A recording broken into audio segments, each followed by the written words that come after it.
Bonjour, je suis Séverine Meunier, chargée de développement en activité sociale au sein du groupe AG2R Mondial et j'ai le plaisir d'être avec Marilyn Jaumier. Marilyn, vous allez nous parler des compléments au service de l'immunité. Alors pour commencer, pouvez-vous nous dire quels sont ces compléments ? Alors, il en existe de différentes sortes. Donc, quand on parle de compléments, on pourrait parler de compléments phytothérapiques, c'est-à-dire les plantes qui vont aider, les compléments minéraux, les vitamines, bien sûr, et puis après d'autres compléments dont on a parlé dans d'autres capsules qui sont plus axés sur les acides gras, les probiotiques, la propolis. Voilà. Pour revenir sur les plantes, on en a, bien sûr, beaucoup de plantes sont intéressantes. On en a quelques-unes. Par exemple, on a l'échinacée, qui est vraiment une plante adaptogène, très bien connue, qui va renforcer le système immunitaire et qui peut s'utiliser très bien en tisane régulièrement. L'échinacée a la petite particularité comme beaucoup de plantes adaptogènes, de ne pas s'utiliser au long cours. On recommande en général, moi souvent je dis aux gens de faire 10 jours par mois, ou si on le fait pendant 4 semaines, 5 semaines, on arrête le même temps avant de la reprendre pour que l'organisme puisse fonctionner aussi de par lui-même et pour ne pas inverser le processus au niveau de l'immunité. Et l'échinacée, en fait, elle se trouve facilement dans le commerce, sous forme d'ampoules, de comprimés, de tisanes en infusion à prendre. Franchement, les tisanes en infusion sont extrêmement intéressantes puisque ça demande déjà un investissement personnel de faire la tisane. Et puis c'est chaud pour l'hiver, c'est rafraîchissant. Et puis on peut l'associer avec d'autres plantes. Et justement, parmi ces autres plantes avec lesquelles on peut l'associer, il pourrait y avoir des plantes qu'on peut trouver dans le jardin, pour ceux qui ont la chance d'en avoir un, le thym, le romarin sont des plantes extrêmement intéressantes. Le romarin plus avec un axe hépatique sur le foie. Le thym peut-être plus très global aussi sur l'immunité, va stimuler. Et ce sont des plantes qu'on peut faire aussi en infusion. Alors quand arrivent les périodes froides, mais en même temps quand le romarin est une plante aussi stimulante, pas excitante, mais stimulante. Donc, qui peuvent se faire quand la vitalité elle est un peu plus basse, donc pour éviter la baisse d'immunité associée. Voilà, on pourrait aussi leur associer une autre plante très bien connue, c'est le sureau.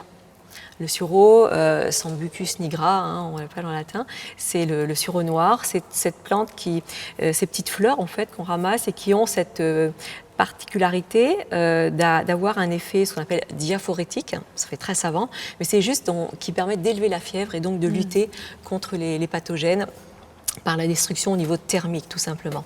Et les tisanes de sureau, ça s'utilise vraiment très régulièrement, peuvent s'associer ou non à l'échinacée.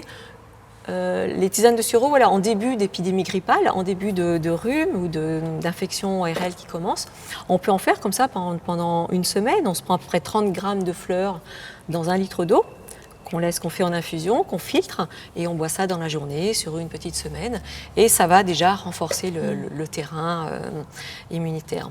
Là, au niveau de la phyto, on a déjà un beau panel. Après, on a une autre plante que j'aime beaucoup qui n'est pas vraiment axée immunité mais qui va y participer indirectement, c'est le chardon-marie. C'est une plante qui est hépatoprotectrice, qui va renforcer le foie, renforcer la régénération du foie.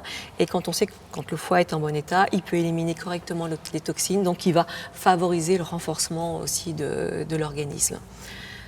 Auquel on peut associer une autre plante qui va travailler sur le foie, mais les intestins, le pancréas aussi, c'est l'aubier de tilleul, une plante qui est très intéressante à utiliser en changement de saison aussi.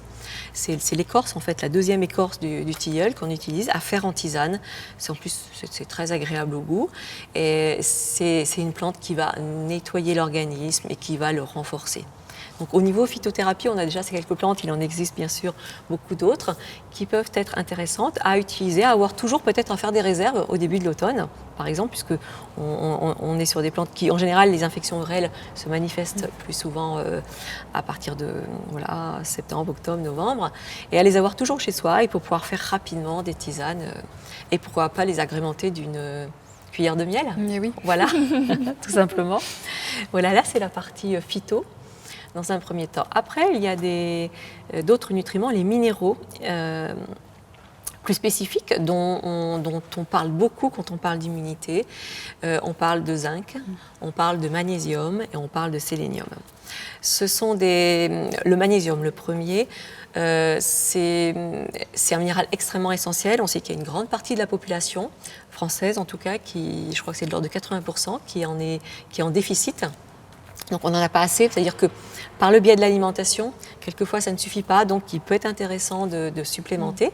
Alors bon, il existe après plein de possibilités. Et il faut savoir que le magnésium est extrêmement important aussi pour l'assimilation, enfin au niveau enzymatique, l'assimilation de la vitamine D.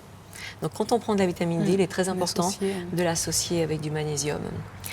Le zinc, c'est un minéral qui rentre dans plus de 200 réactions chimiques du corps, extrêmement important.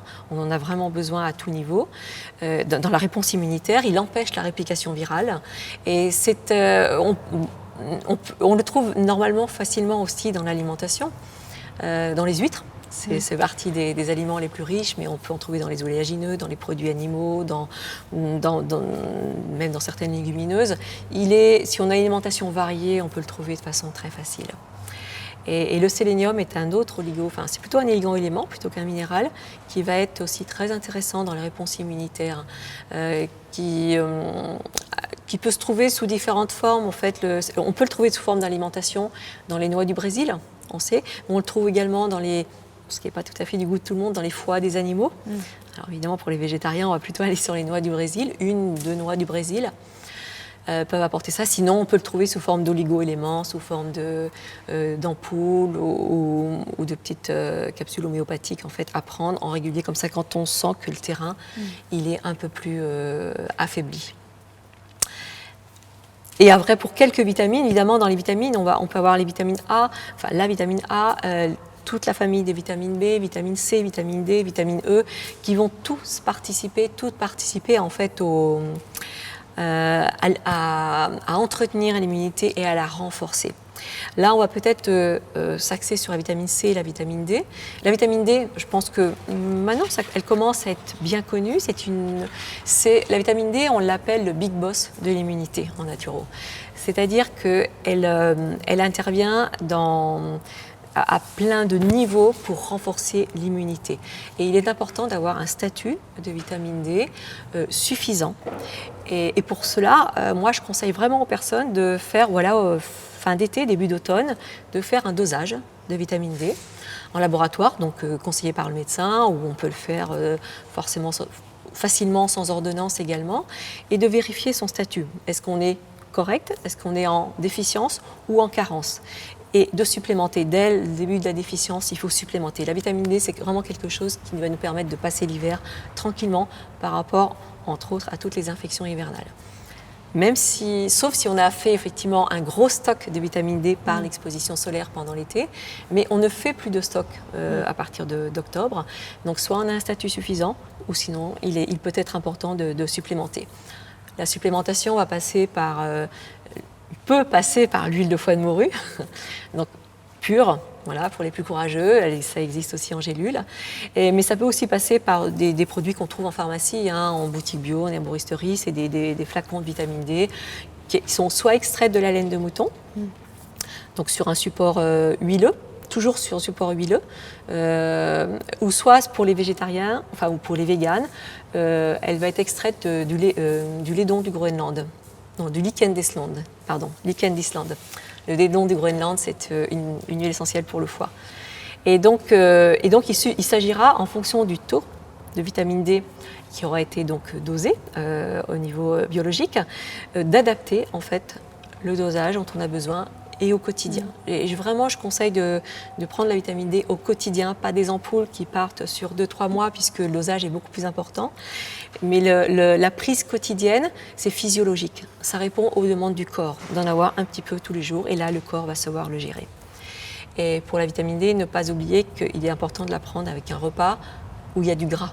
C'est-à-dire que si vous faites juste un repas de fruits, une monodiète de pommes par exemple le soir, ou un repas de fruits le matin, la vitamine D ne sera pas assimilée au maximum. Donc vraiment lui associer du gras, donc le repas où c'est le plus gras dans l'alimentation. Et la vitamine C, bien sûr. Mais la vitamine C, on sait qu'elle est importante au niveau de l'immunité, on sait qu'elle est importante au niveau de la fatigue, au niveau du stress, on sait qu'elle est importante, c'est un antioxydant extrêmement important. On l'a facilement durant tout l'été, enfin le printemps, été, à partir du moment où on a beaucoup de légumes et de fruits fraîchement cueillis, très colorés aussi, qui sont riches en cette vitamine. Des fois, c'est un peu plus difficile l'hiver, puisqu'on passe plus par des aliments cuits. Et on sait que la cuisson dénature voilà, la vitamine C. Et on a peut-être aussi moins de propositions de fruits. Et on en a peut-être un peu moins aussi envie. Donc, on peut éventuellement faire une supplémentation. Mais moi, je conseille vraiment d'aller, même en plein hiver, d'aller sur des aliments très riches en vitamine C, même des légumes très verts, et faire toujours une petite place aux crudités en début de repas, et après passer son repas avec des légumes cuits, mais des aliments crus, et donc avec les vitamines qui ont été préservées de tout réchauffement de cuisson, seront mieux assimilées aussi. Donc ça peut être aussi une option. Bien sûr, en hiver, on a les agrumes. Alors pour les agrumes, pas d'agrumes le matin, à part peut-être le citron pressé, et encore pas pour tout le monde. Le meilleur moment où les agrumes sont assimilés, c'est vraiment l'après-midi, au moment du goûter. Et une petite question sur la vitamine C aussi, on dit qu'elle est excitante, de ne pas en prendre le soir. C'est vrai pour la vitamine C de synthèse, mais la vitamine C naturelle est relaxante. Bien. Donc on peut la prendre le soir au coucher, celle qui est naturelle. Donc ça peut être intéressant aussi. Merci Marilyn pour ces explications très claires. Merci. Merci.